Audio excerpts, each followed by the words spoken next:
When we talk about AI's impact, specifically in ophthalmology, I think the best way to think about it is, what does a person with human intelligence do to help you? For example, can take tests, sort of interpret them to some degree and let you know, hey, the pressure was this, I think this person might have glaucoma. Or you might have a person that interprets your speech and then writes on the computer what you're saying to help you ascribe. Well, these are all things that artificial intelligence could potentially do, because essentially the way the neural nets work, which is what underpins artificial intelligence, is very similar to how human brains work. The opportunities are pretty endless. It can be a little daunting, but I don't think it has to be. AI can have tremendous benefits for ophthalmologists and for medicine in general. The parts that I think will be first affected and that are already being affected are areas that have a lot of data. Let's say for when I'm doing calculations for lenses to figure out what's the best lens to put in your eye. How do I predict, do I use a 20 diopter lens or a 20.5 diopter?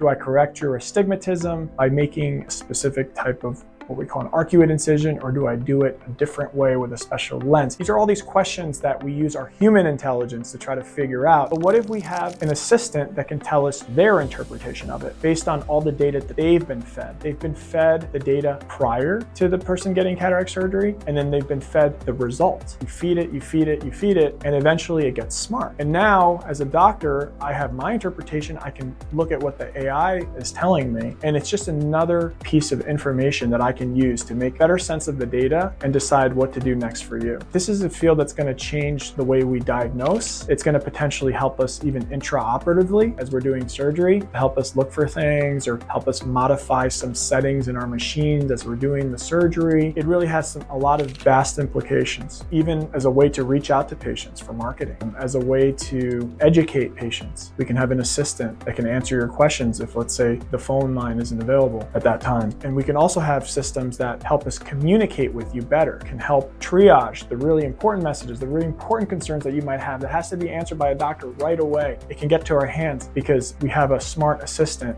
that's helping us figure that out. I think in addition to making us better doctors, more data-driven doctors, it could also help our communication with you. I do believe that if it's used well, it can help us do that. I don't think it's going to replace anyone. It's just going to change our role because we're just going to have to learn how to work with AI. And if we do so successfully, I think that we're going to find just a huge improvement in general in the care that we give and in the outcomes for our patients.